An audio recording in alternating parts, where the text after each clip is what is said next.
Hello everyone, thank you very much for joining this live event. Today is all about freelancing and we have with us here Diana, who is an expert in freelancing. She's doing that for more than 7 years, 8 years or something like that. Thank you very much, Diana, for being here with us. Guys, if you are live with us here, don't forget you can ask questions in the live chat. If you are watching the event recorded, you can still ask questions in the comment section. And of course, you can find both of us on LinkedIn and Twitter. Just join us, and in case you have things we can help with, we will do that later. Again, Diana, thank you again for being here. Having me. About yourself before starting the conversation. Sure. So yeah, I've been a contractor since 2012, so that's 10 years now. Yeah, Even more than I expected, sorry. Yeah, well, there were a few breaks in between, so maybe specifically contracting, maybe that's around the 8-year mark, maybe that's accurate. Yeah, I started out in Spain for 2 years, so 2012 to 2014, and then I moved to the UK. Yeah, I was also briefly employed twice, once in Romania right after university, and once in the UK for a startup which didn't succeed. But yeah, other than that, I've had a bunch of contracts, maybe 5 or so contracts for different companies. Yeah, so that's why I introduced you as an expert, because I know you have some experience in different geographical areas with different projects, with multiple projects. You've been also working as a non-freelancer, so I think we will get a lot of things from you today. And hopefully, guys, if you have questions, let us know if it's something else that then what I'll be discussing with Diana here. Maybe I'm missing something that is of interest for you, so let us know in the live chat. So tell us, let's take a bit your experience and tell us about how did you decide to become a freelancer, and thinking back to the previous your first experience. How was the first experience and how did that change throughout time? Well, my first experience, like I mentioned, it was in Spain. It was for a European agency which dealt with trademarks. It's difficult to get hired for them to work directly for the EU, but they would hire other companies which provided services, software engineering services, for instance. And my friends, some of my friends were there, and they recommended me for such a position. They were contracting. Did you already have some experience in software development? Yes, I did. So this was about 2 years after university. So I had about 2 years of working experience. So not that much, but it was. I'm asking that because in one of my previous videos, someone was asking if this is something that a junior can do as well. In your case, a couple of years of experience is already something, so we can't consider you were a junior, but how do you feel? Is this something that someone can start up front with without having prior experience? I mean, they can try, but they would probably have a harder time finding contracts. Usually well, at least in my experience, when people hire a contractor, they do it because they want a specific problem solved. And so, for instance, like you hire a plumber to fix your sink, so you hire them for that specific problem. If you don't have any experience, you might not be suitable for as many contracts. Okay, so what you tell us is that it's a bit difficult to get a contract as a junior since you don't have experience, because usually contractors, they want some kind of consultancy as well, so they expect you already know things, and then they don't want to invest in you, so they don't want to give you the ways in which you can learn. They want to benefit from your already existing knowledge. Yes, exactly. That's at least in my experience, and mainly in the UK, since it's where I've contracted the most. They hire specifically people for a certain job, and they don't expect to have to train them to do that, because if they had to do that, they would just hire permanent people and they would have them for a longer time. But contractors, you get short contracts, or maybe longer, you find there is more work to do. But 3-6 months contracts, that's common to solve the client's specific need. Maybe they want, I don't know, a website. Maybe they want a service that does this or that. They have usually a specific need. Okay, thank you very much. So your question, which is already in the chat, I think who was asking in my previous session now was already attentive, because I have seen immediately the question being pasted there in the chat. So I think that should answer your question. Is kind of difficult to get a freelance job as a junior. And from what I understand from Diana, it doesn't even make sense, since you still have to collaborate a bit, get some opportunity to learn, which is much easier to get from a company as being hired prior to that, before jumping into freelancing. Is that right, Diana? Did I get it well? Yes, that's in my experience at least. Yeah. Cool. Thank you very much for that. So you were saying you started as a freelancer, 2 years experience in Spain, and then you moved to the UK. I'm curious, and so you basically worked in Romania, and then you worked in Spain, and then you worked in UK. How are these different geographical regions, if you make a comparison between them? In what way?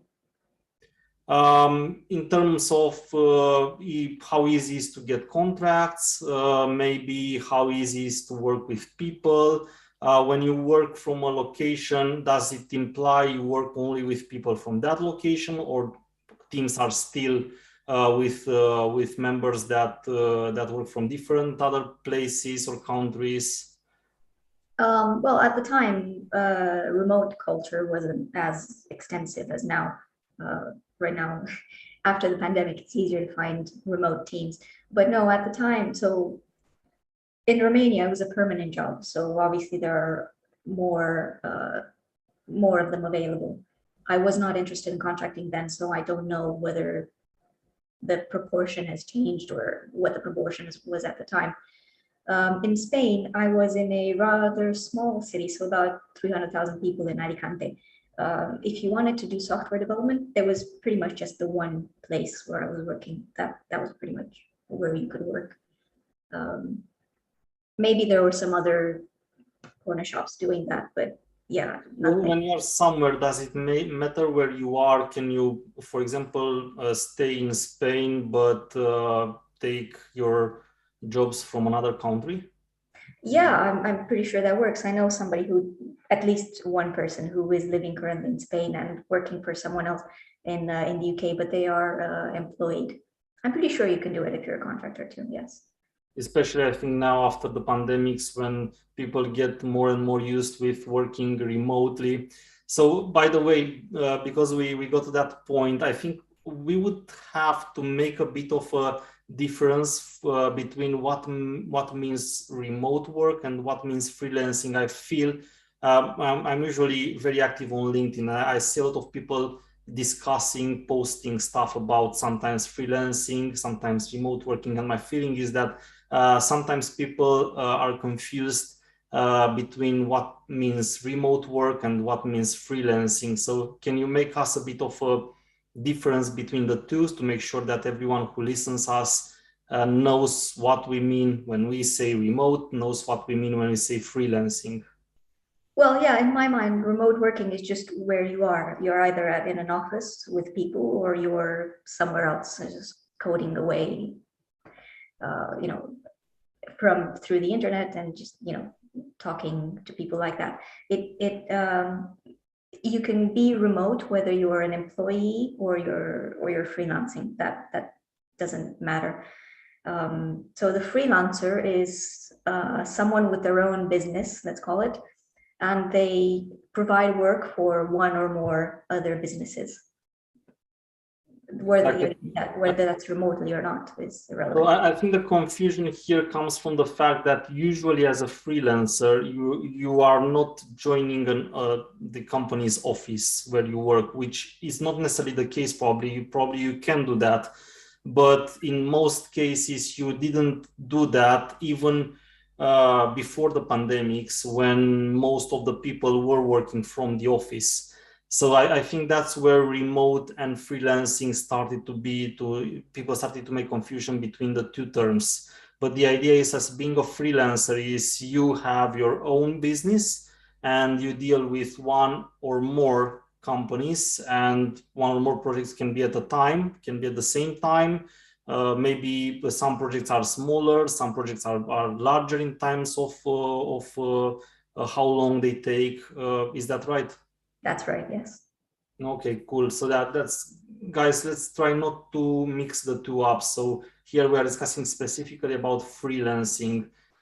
You can work remotely as a freelancer, but very often today you can work remotely also as a non-freelancer. So I see someone asking us, most of your contracts come by your network or some platforms. So maybe the question is, how do you get your contracts? What is your secrets in getting your contracts, finding your contracts? Basically, the secret is just to be passionate about what you do and do it well.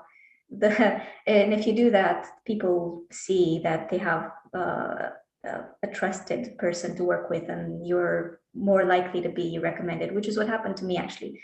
For a few of my contracts, I was recommended.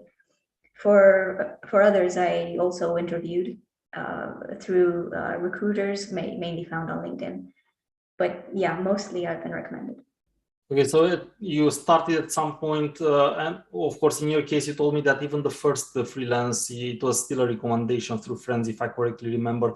But what you say is that you rely mostly on your social network, not necessarily the online one, so not necessarily LinkedIn, but people you know, people you've been working with, they do recommend you to other companies, to other projects as well.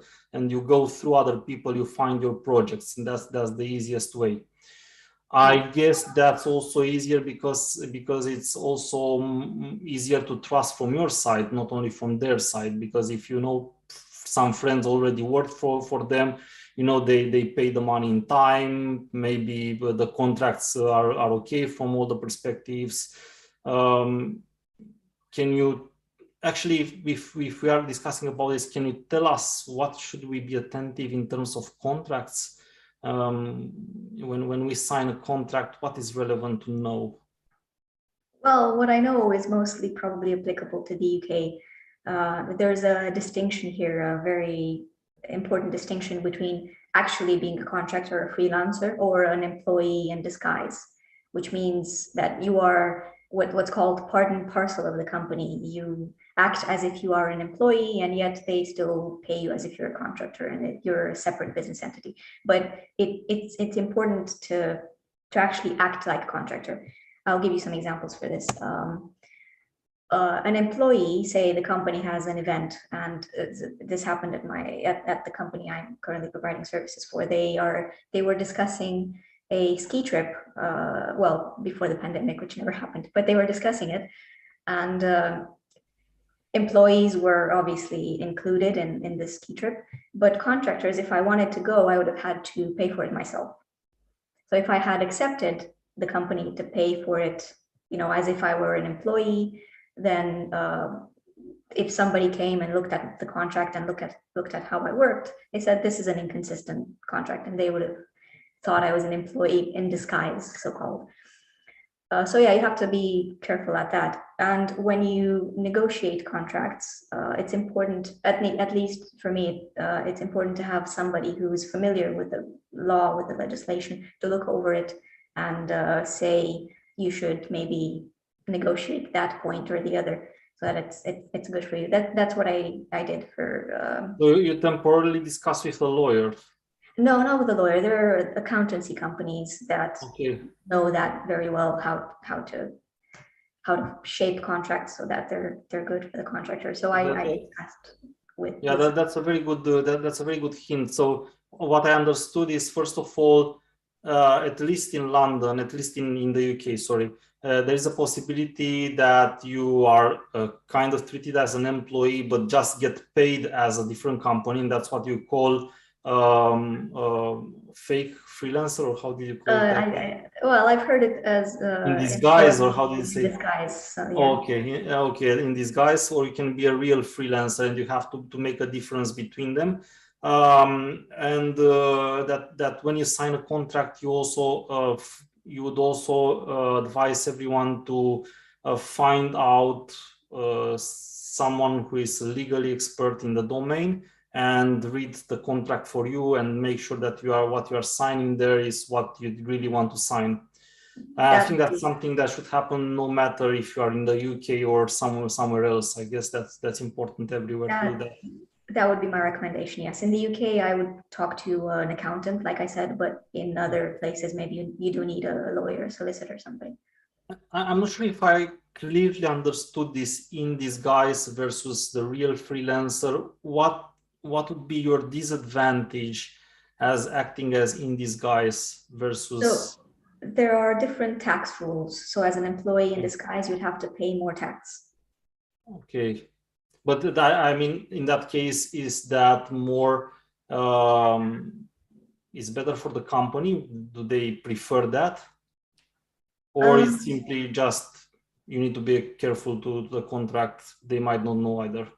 So there is a small law change. Again, this is only applicable for the UK. Companies under 50 employees, so if you provide services for such a company, you determine whether you are an employee in disguise, whether you are a real contractor or just somebody acting as a contractor, but actually, so yeah, so you make that distinction between contractor and employee in disguise.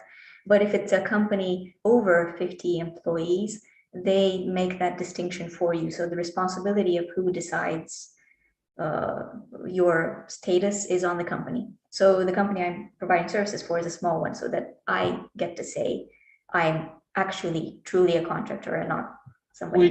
Which is still something, now to keep the story short, because we don't know exactly if it's only for the UK or for the rest of the world as well, but to keep the story short, is still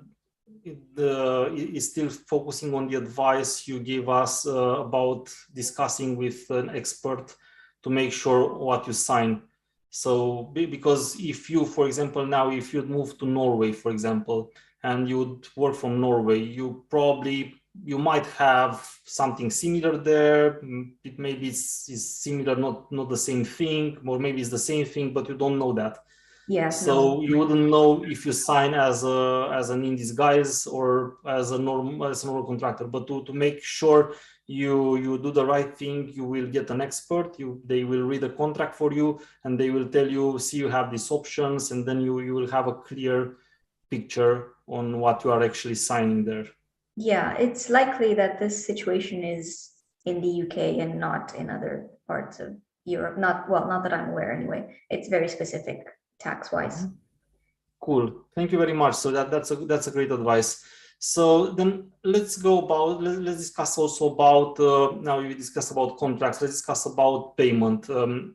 Someone is asking us here, how did you determine your hourly rate when starting out? I would first ask, first of all, when you take a contract, you prefer to discuss an hourly rate, a daily rate, a weekly rate? You are open to multiple options, or you are fixed on a specific one usually? I don't usually mind. Here it's usually discussed in daily rates. That's common. But obviously you can discuss hourly as well if that's more comfortable for you. It's probably a little bit more difficult, because it's difficult to say I worked 4 hours, 6 hours, at least in this domain. I'm now looking from the other side. I'm not sure usually how much I'm actually working, you know. Like you take also breaks, I guess you drink a coffee or something. Do you put that in or do you put that out? I generally consider it to be one working day, which is 8 hours. But yeah, I do have lunch. I do have tea breaks.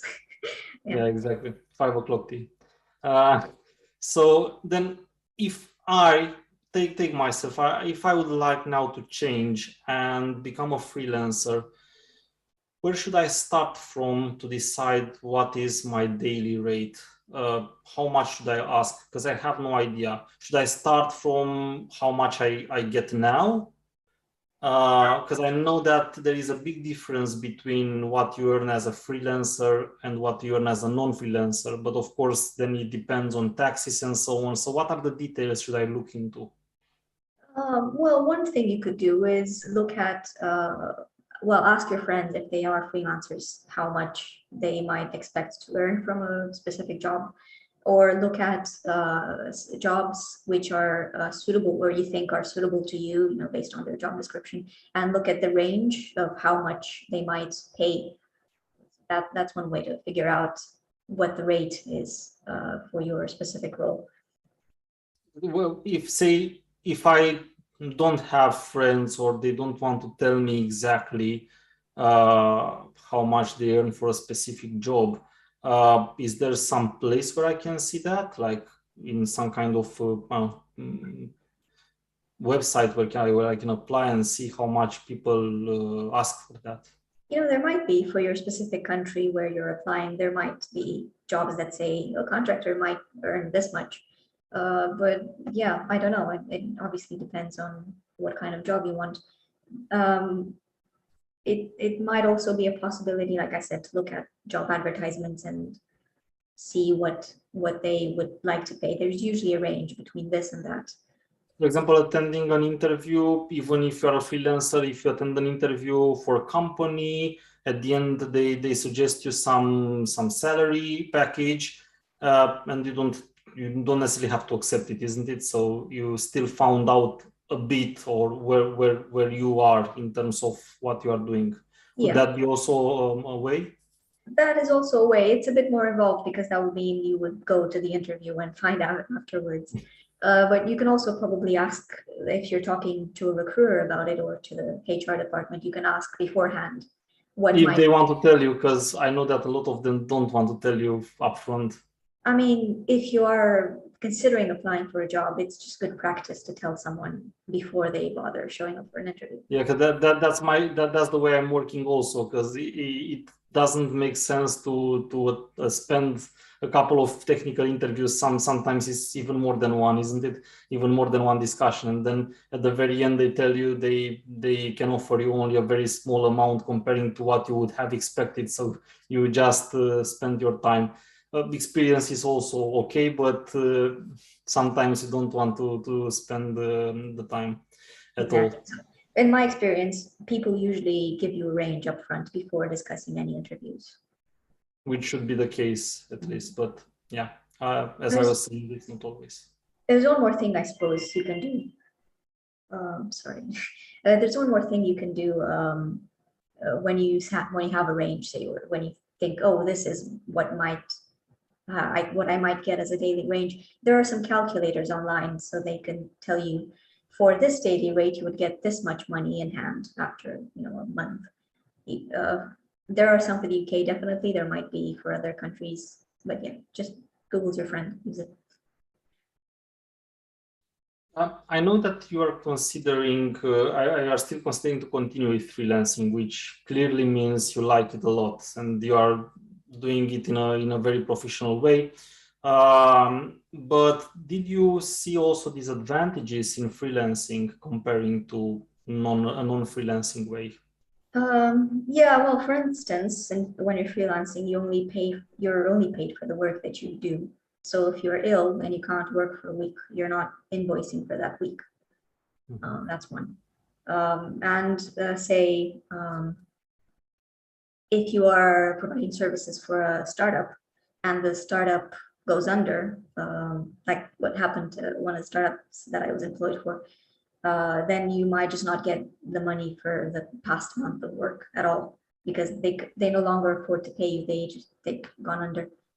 That can happen as well. Okay, so I know what you mean. But let's go back to the first point. So you told me that if you are ill for 1 week, you won't get paid for that week. You won't invoice for that. But isn't there still a way to get like I'm not sure how it's called, some kind of medical leave or? Well, I suppose, but it would still be coming out of your company money. So what happens when I don't work? I still have a, so the way the company works, the limited company I have works, is it pays me a monthly salary, and then also out of the profits I get a dividend. So even if I don't work for a month, I would still get my monthly salary, but that is from the company income, which is formed from the contracts that I work for. So I would still get that monthly salary, but the company, pocket of money, which decrease. There's also something called IPSE here. It's an insurance that you can get. So if you get very ill, they would cover your contracts up to a certain amount. Would you recommend that? Yes, I would recommend it because it doesn't just cover that. It also covers a situation when the HMRC, and that's the tax collectors, they come and investigate you for whatever reason, or so the company that you were providing services for goes under, they would also cover that up to a certain amount. So yes, I would recommend it. Okay, cool. So basically the largest disadvantage comes from the fact that you have some management that you have to do for yourself. So first of all, you manage your own company, so you will have to deal with situations like, what if the startup I'm working for is bankrupt, and then I might not be paid for the past month or couple of months, even though I worked for that. Correct, and I know a couple of people who were in this situation when the company I was employed for went under.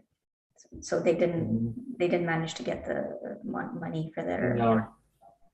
And of course, what happens where if you are sick, you can't invoice. So also maybe the fact that you still have to look for the projects. I mean, today I know in software development is kind of easy because I know that projects is not that difficult to find, isn't it?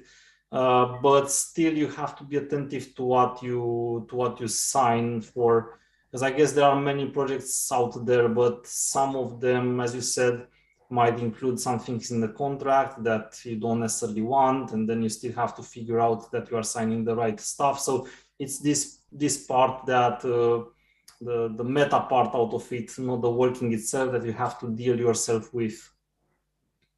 But otherwise, it's pretty cool, and the advantage is that you will end up earning more money.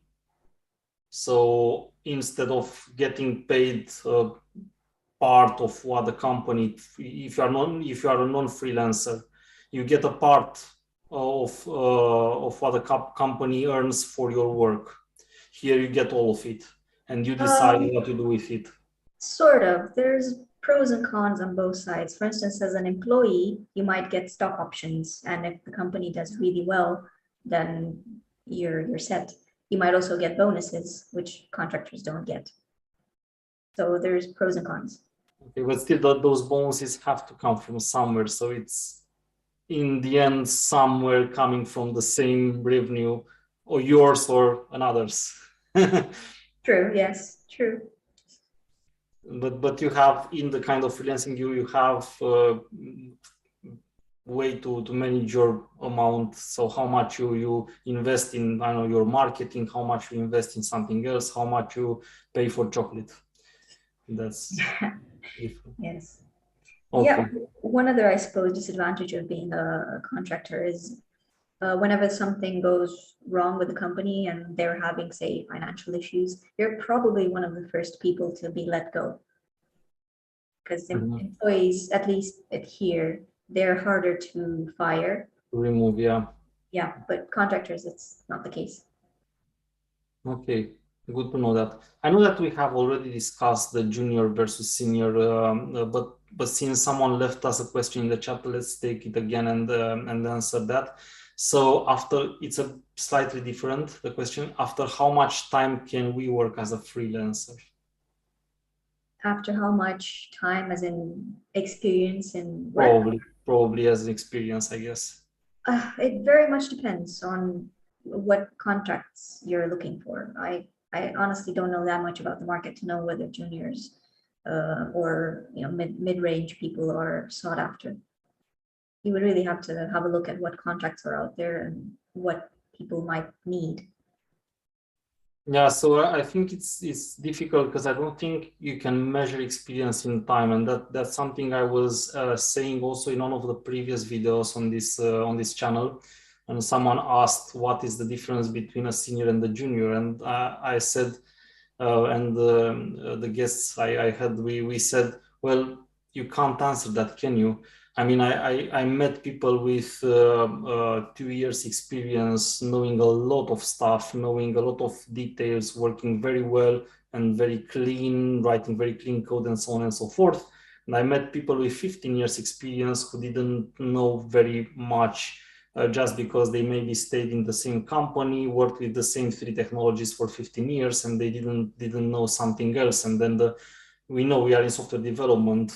The technologies evolve very quickly. You have to keep in touch with all the changes, otherwise you will lose the track. That's right. And that person with 15 years experience may have had 1 year 15 times. That's one way to look at it. So I think it's more in terms of what you know. If you know, say, yeah, I know very well to work with Kafka, for example, then I can be a consultant in Kafka. But I don't think anyone will look at how many years I have an experience if I can prove that I know all the things almost about Kafka. So it was just an example, but I think that's how it goes. Because when you are looking for a job, I guess you are looking for what are the requirements. And if the requirements match with what you know, then it means that you can work on that. Yeah. So it says, do you have a very specific domain of expertise when you look for a project? Me specifically? I guess so. It's Yes. a question from the chat. It's a question from our audience. Yes, I specialize, and I very much like software development, serverless development within AWS. That's the backend, so that's what I look for, and that's what I'm working on now. But is that necessarily what everyone is looking for in freelancing? Aren't there companies who are looking for full stack developers? Yeah, sure. There's lots of that, of course. This is just what I prefer. So I guess it's still depending on the job. There are jobs and jobs. If you might have a full stack developer job, and if that's what you like to do, then you go by that.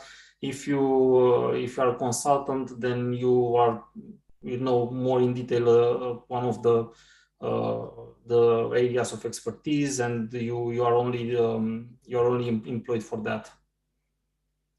So, and a friend of mine told me that communication skills are more important than technical skills and experience. How do you see that? So soft skills. I don't know if more important, but they usually go hand in hand. Yes. When you work as part of a team, it's important to communicate properly, whatever you're doing. Even especially in freelancing, isn't that something like really important? Because you have to sell yourself in the end. First of all, you have to sell yourself. So if you don't know how to communicate, if you don't know how to say what you know, to convince, to persuade the employer, then I guess you might be the best developer there if you won't be trusted as an expert. Yes, that's certainly a factor. Yes. And when you discuss being that, what I feel sometimes when I'm thinking about the freelancer, I feel like, being isolated, being like a mercenary. Isn't that more difficult to collaborate with the stakeholders and maybe with the team? Are you working in a team? Are you working alone? How does that usually happen? I am working as part of a team. When you say being isolated makes things harder, what sort of a situation are you thinking about? Is it a lone freelancer hired for a certain job? Or? Well, I'm thinking about like, if you are in a team where a team of 5, say, and 4 of the people are part of the company, they are somehow, maybe they have a temptation to consider they are somehow the inside and you are the outside. I will give an example from my experience. So at some point when I was hired for consultancy for a specific project, I had the non-chance to be treated as an outsider. And I realized that the reason is that some of the people there were considering me a threat. So they're considering me as being hired to replace them or something like that, which was not true, of course. It was just we were working on the same application and we were having the same objectives. But somehow they were seeing me as an outsider, and even they were considering me a threat. And then the collaboration, at least at the beginning, was a pretty much more difficult because of that. I see. So how did they treat you if they saw you as an outsider? What did that mean for you with day to day? So it was pretty difficult to collaborate with them. It was pretty difficult to. I was asking for some information. Sometimes they didn't want to provide me the information, not because they didn't know it, but because they didn't want to share it. And I basically always had to push, or very frequently had to push, and to get what I needed. And it was clearly because of this relationship. I see. I can't say that anything like that has happened to me, even if, say, we were as contractors, because I worked in a team with a bunch of contractors at one point. Even if we were contractors, there was never this divide of, "Oh, we won't give you this information just because you are external." That has not happened.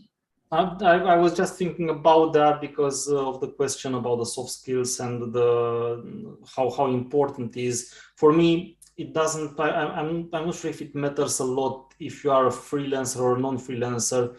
I think it's still important to have soft skills because this kind of persuasion skills, leadership, communication, they are really important whenever you work in a team. It doesn't matter how you work, if you are an outsider or not.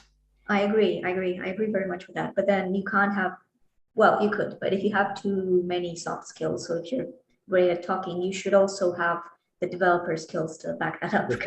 Otherwise, if you just talk and not code well, yeah, no, I didn't want to say that that soft skills are more important. Of course, it's still have to know what you are doing there, because in the end you are hired for the technical stuff, not for the technical stuff, and also sometimes knowing very the business. Sometimes that's also a strong point, because if you worked in the same business, then for the company hiring you, and I think that especially in freelancing that might be the case, they will gain a big benefit from your previous experience, especially from your outside previous experience. Yes, I agree. Although it hasn't particularly happened to me, I switched contracts within companies that didn't have the same domain of How do you be so quick in learning a new business in that case? So how do you shift this easy? Do you have a secret in learning the business easier? No, just pay attention to your day-to-day, and if you don't know something, ask. Make sure you're familiar with the acronyms, because each company has their own acronyms and the business lingo that they use. Yeah, just pay attention. I sometimes found about acronyms that when you work for a specific project, they tend to believe that you already know them, and then they use acronyms a lot. And then at least in the first weeks of working on a new project, you have to ask what is this and what is that, because you don't know what PLC, PCL, ABC means. Okay. As another question here. So I have 2 years of experience in Java. I want to be a freelance in 3 years. I mean, 3 years meaning 2 plus 3 or 2 plus 1. I'm not sure exactly. But anyway, what kind of advice you can give me to prepare that switch? Well, figure out first of all, what are the laws in your country, whether you can make that switch easily?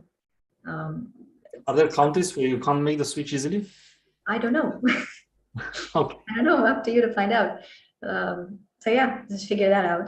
And then figure out whether there are any roles that pay the amount that you might seek, and whether they are suited to your experience. That's very much possible. But that it needs probably some investigation around that. And then if you can line up a few interviews, to not even to say yes, I'll do it, but just to see what it's like, just to see what companies say, how contractors are treated, that might be a good idea as well. So you can do you can take some time, some preparation time before some months. You see how many projects are in freelancing. That's what I'm just trying to repeat now to make sure that I got the idea. So you take some months of preparation. You see how many contracts are there, what is the legislation, how much tax you pay for that kind of contract. Maybe discuss with some expert in the domain, as you told us at the very beginning. Yes. And then when you are very comfortable that you know what you are doing, then you make the step. That's what I would say. Cool. So sounds very good. Working as a freelancer, another question. So we have a lot of questions. Thank you very much, guys, for being so active today. So working as a freelancer in UK, do you have a legal particular status like self-employed or LLP? You know better what that is, I'm not sure. Also, have you met some difficulties with administration? By this, I mean paying taxes. Well, I leave the paying taxes bit to my accountant to sort out what I need to pay. You pay an accountant. You have an accounting service. You don't Yes. do it yourself. Okay. Yes, they charge me a certain amount a month, which is not that much. And they take care of paying VAT, which is value added tax as well. So in a contract, you would include that and then pay it back to the government. I am a director of the limited company that I started, but I'm also employed, so I would pay myself. I suppose it counts as self-employed. Yeah, but yeah, so I run this limited company. Anyway, you have a company and you use that company. So based on that company, you charge your yes, client. Correct. So the company issues invoices to the client, and the client pays the company. Mm-hmm. So here's a question from my side this time, because again, I had some previous videos where I got these questions. So now especially with remote working, people from different locations can take contracts for different locations. And in some places in the world, like for example in Romania, the life cost is much cheaper than, for example, where you are staying now in London. So is there any threat in having like more people starting to work from places where life is cheaper because they will remain with more money? Is there something like this where or it creates any difficulty for you in finding contracts because you have to compete with people from locations where they would ask for less? In my experience, that has not happened so far, but I've been contracting in this specific role for a couple of years. So just before the pandemic, that's when I started. I don't know what the situation is now regarding competition from all over the world. I don't see it as a threat, though. It's something beneficial to me as well. Say if I wanted to move to Africa because if life is cheap there, then obviously it would be very nice to work for a company in London and not pay that much for living. Again, I haven't experienced competition yet. Well, I guess we will live and see if that's the case. Before the pandemic, I'm thinking that it was rather more difficult because in most cases the companies didn't work remote, didn't allow remote work. So you wanted to work for a company in London, you should have been in London. You wanted to work for a company in Bucharest, you should have been in Bucharest. Now companies start to be more open to remote, and that's why I'm thinking, would that be a problem in competition? Because what keeps us apart now, it's only the how is it called, the time zone. But there are locations like Bucharest and London, which are only 3 or 2 hours apart. I'm not sure. So in that case, it's not a big deal. Of course, if you discuss like US with Bucharest, then it's a big deal because you would have to work over the night, which is not comfortable. You can't usually skip that because you work in a team, so you can't do that. But when it's only a couple of hours apart and the difference is very big, London is very expensive, Bucharest is much cheaper, comparing it to London. That's why I was curious and asked the question. About that, there's one person who's a contractor who's working where I currently am. He used to live in London, and then he moved to Argentina, his home country, I think about a year ago, something like that. He's working from there now, just in the same position. Just he needs to sort out his time zone thing so that he can work at the same time. That's a bit difficult in Argentina versus yeah, there are a few hours difference. He had to wake up very early, but he's making it work. So yeah. Yeah. So I guess we will even see about that, but I'm still curious how these pandemics will continue to change our lives, because the pandemics already changed a lot in the way we are working, and my feeling is that it will continue to change at least next few years, the way we see working in general from both the company side and the employee. Some of my friends who tried freelance, they said they don't have the needed soft skills to avoid burnout. And I'm going to combine this with the soft skills, because I know that avoiding burnout is some kind of soft skills.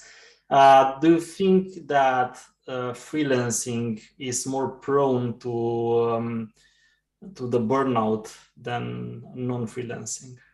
I don't know if it depends on whether you're a freelancer or an employee. I'm not sure that's the line I would draw.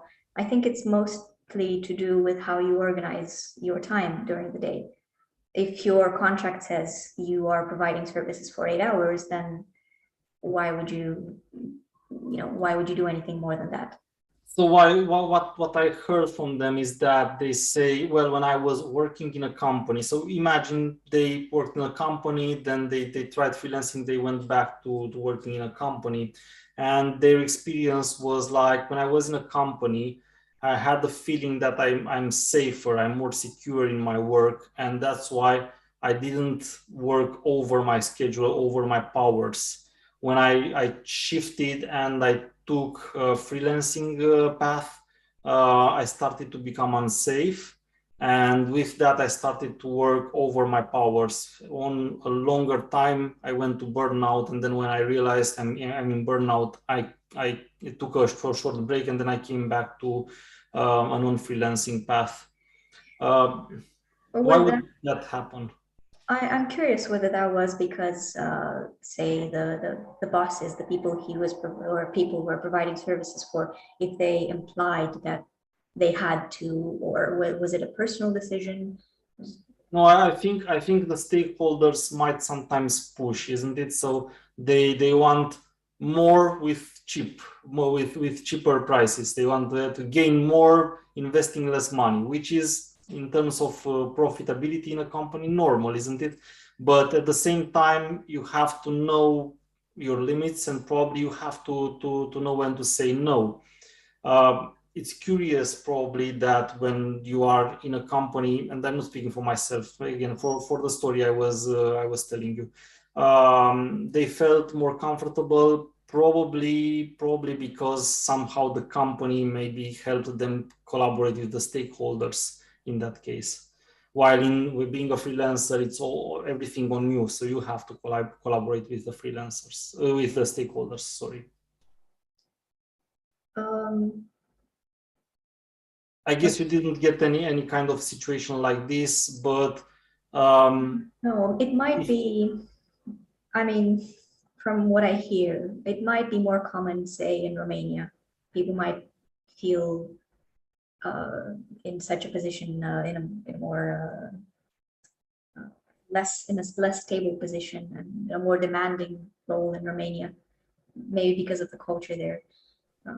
But in the UK, it's pretty much you work the hours that are in the day. There's, at least in my in my experience, I've not been in a place where you absolutely had to work more than you. What would be your advice for, let's say, these friends of mine that maybe if they want to try again freelancing, what is Learn the problem?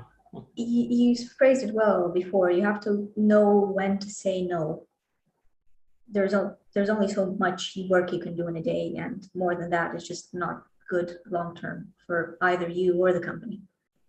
Yeah, and in the end, I mean, what could happen? You just maybe lose the contract. That's the worst thing that can happen. So it's not that bad in the end. After all, there will be other contracts out there, especially in software where we have, again, as I was saying earlier, quite some requirements. So it's not, yeah. Exactly. There are many contracts out there. You don't have to stay in a job that doesn't work for you.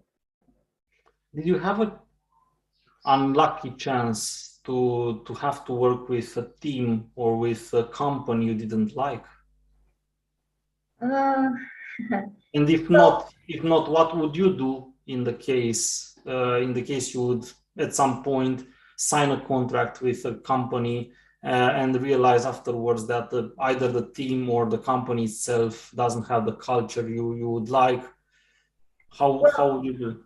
there was one contract where I was working in a team of contractors assigned to a large corporation, a very big corporation with many thousands of employees.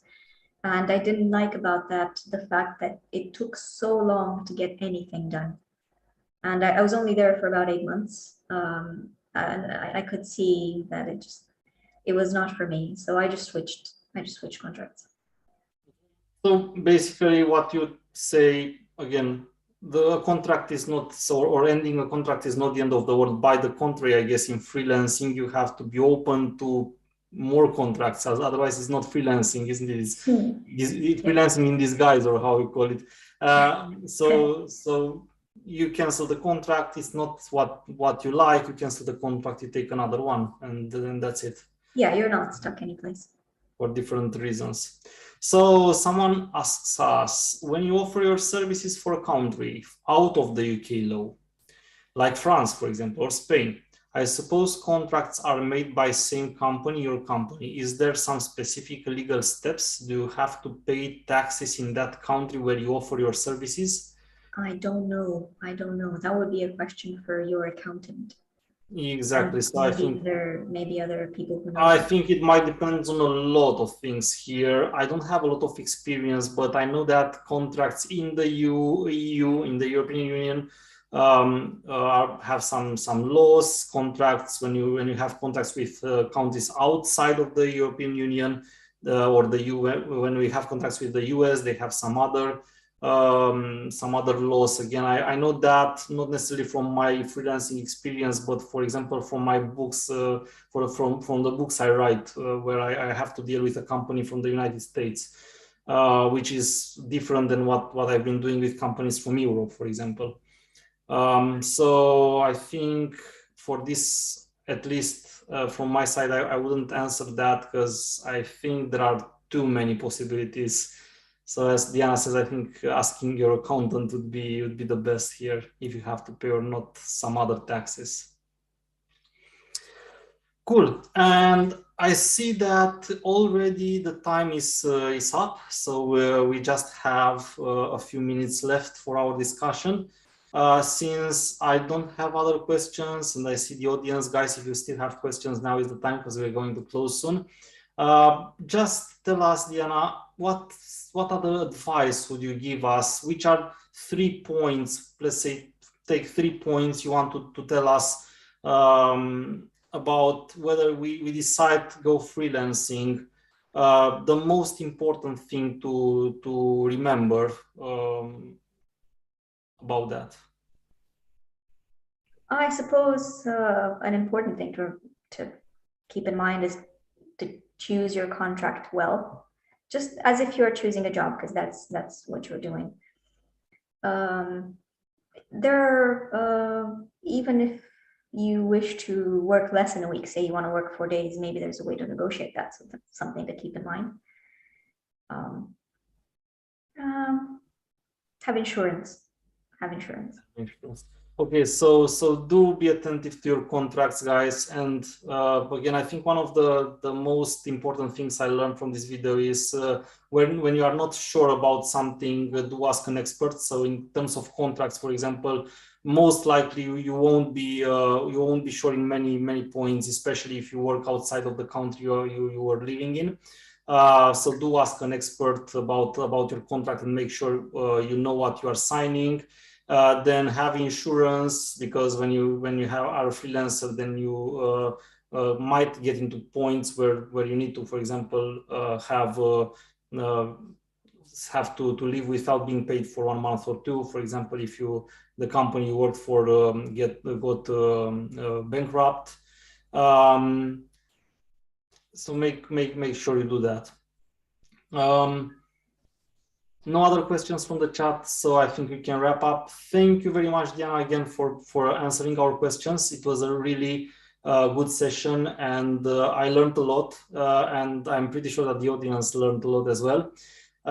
Thank you for being here and accepting this discussion. Thank you for having me. I really had fun. Thanks. So guys, we're leaving. Goodbye now. Bye. Bye.